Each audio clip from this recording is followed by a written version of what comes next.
Assalamualaikum warahmatullahi wabarakatuh. Selamat pagi menjelang siang ibu-ibu peserta pelatihan BISA se-Indonesia. Salam hormat kepada Ibu Ketua DWP KLHK, Ibu Ambar, dan Ketua DWP Kementerian Lembaga lainnya yang mungkin saat ini hadir bersama kami. Alhamdulillah semua sehat ya Bu. Yang sedang sakit kita doakan semoga segera sembuh dan dapat beraktivitas kembali. Amin ya Rabbal Alamin. Saya akan sedikit bercerita ada apa di balik video tantangan 30 hari mengurangi sampah yang telah Ibu tonton tadi. Video ini adalah bagian tugas yang diberikan Bu Santi, tim materi pada pelatihan BISA yang saya ikuti tahun lalu, 2019, yaitu memposting aktivitas mengurangi sampah di Instagram selama 30 hari. Pelatihan tahun 2019 ini berlangsung selama 7 bulan karena di jeda Ramadan dan Lebaran dengan sesi pertemuan 7 kali. Pelatihannya offline sehingga setiap 2 minggu sekali peserta bertemu untuk merefleksikan tugas dan mendapatkan materi. Saya, Bu Ernawati Zainal, dan Bu Lilis yang saat ini juga menjadi fasilitator, itu setiap 2 minggu sekali naik KRL dari Bogor ke Kebun Nanas untuk mengikuti pelatihan BISA. Mungkin ibu-ibu kaget saat mendengar waktu pelatihan yang cukup panjang dan bertanya apakah tidak melelahkan. Jawaban saya ya tidak, karena kami menjalaninya dengan bahagia. Bahagia karena bertemu dengan ibu-ibu yang sama-sama ingin membentuk perilaku minim sampah. Sebenarnya apa sih yang membuat saya tersadar untuk membentuk perilaku minim sampah?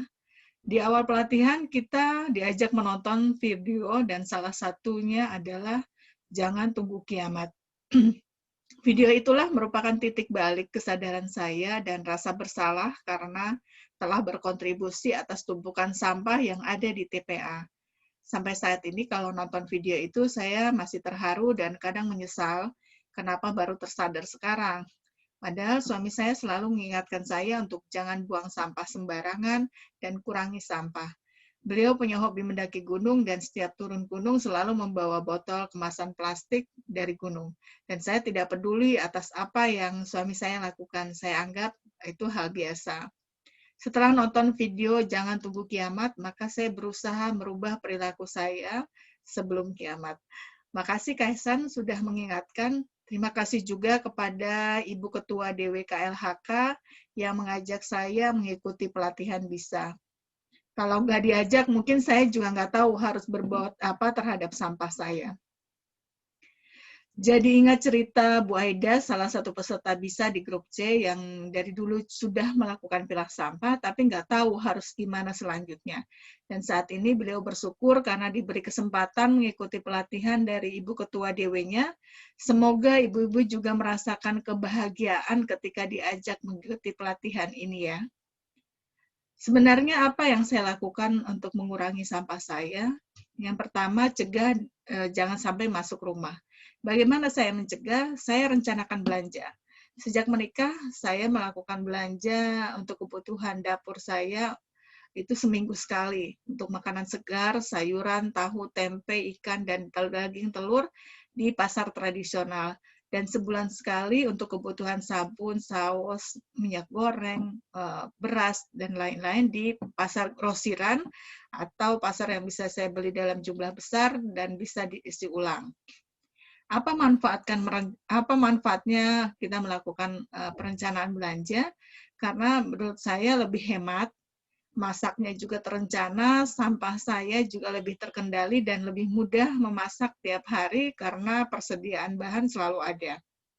Selain merencanakan belanja, saya membawa tas dan wadah setiap belanja. Kebayangkan jika sekali belanja dalam seminggu saya beli 10 jenis makanan yang dibungkus plastik, setahun saya menghasilkan 480 kantong plastik. Dengan membawa tas, kantong belanja, dan wadah, saya sudah bisa menolak plastik dan sampah berlebih masuk rumah saya. Bahkan pernah suatu saat kantong plastik tidak satu pun ada di rumah saya. Kami kebingungan mencari plastik untuk wadah sampah. Dan si teteh di rumah langsung mengambil karung bekas beras dan dijadikan kantong sampah kering dan basah yang bisa dicuci dan digunakan lagi.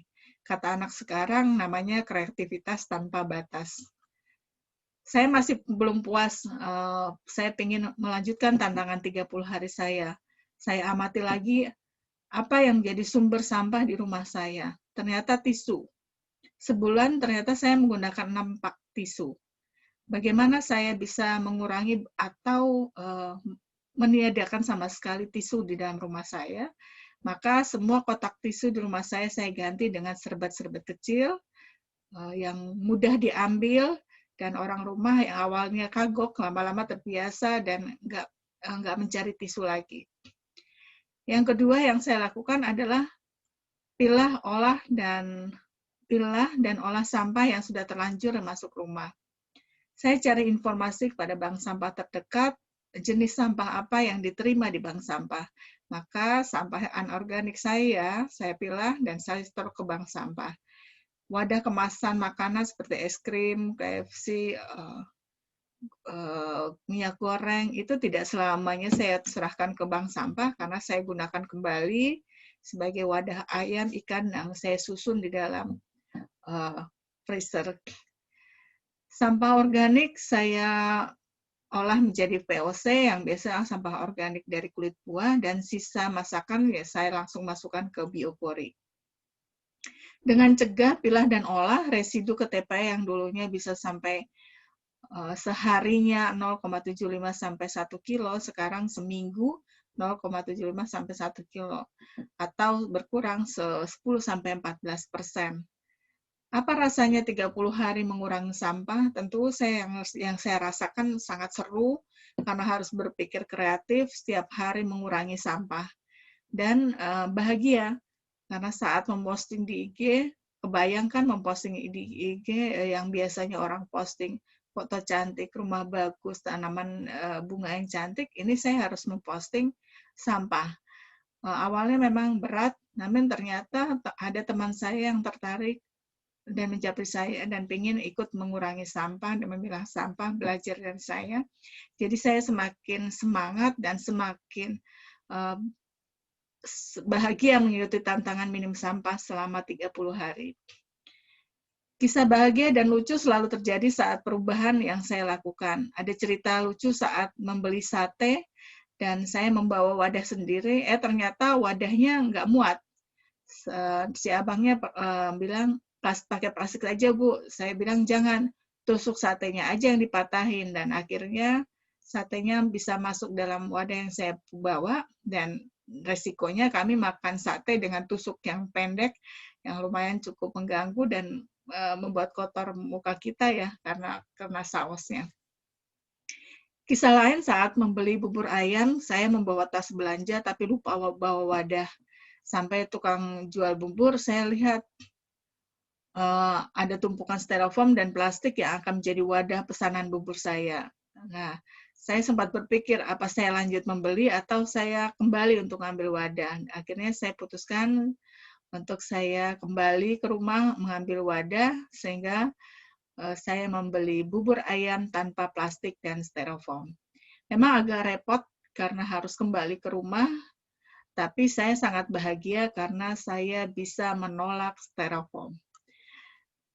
Saat ini tiap ke pasar belanja mingguan, saya selalu dipuji tukang sayur karena saya selalu menolak plastiknya. Kebayangkan bahagianya kalau dipuji, Bu.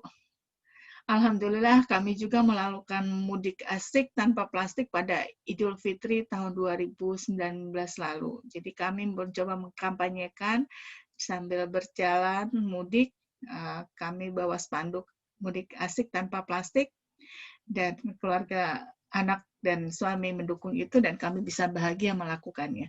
Sebenarnya apa sih kesulitan dalam mengurangi sampah? Kesulitannya akan terasa dalam mempertahankan komitmen bagi saya. Jika kita berkomitmen, maka akan ada segala cara yang kita lakukan untuk mengurangi sampah. Apa sih tips mengurangi sampah itu? Kalau tips yang saya lakukan yaitu masak sendiri, sehingga tidak berlebih dan bisa secukupnya yang kita olah. Kemudian selalu bawa botol minum, kotak makan, sendok, dan sedotan sendiri. Dan ketiga, selalu sedia tas belanja, kantong belanja, dan wadah jika keluar rumah. Nah, biasanya ibu-ibu kalau keluar rumah, pasti pulangnya bawa jajanan. Pastikan yang masuk rumah hanya jajanan, bukan sampah ya, Bu. Sehingga kita bisa mengurangi sampah residu yang masuk rumah kita. Demikian sedikit pengalaman saya, semoga bermanfaat dan menambah semangat untuk komitmen mengurangi sampah, dan jangan lupa ajak teman untuk mengurangi sampah. Terima kasih, kurang lebihnya saya mohon maaf. Wassalamualaikum warahmatullahi wabarakatuh.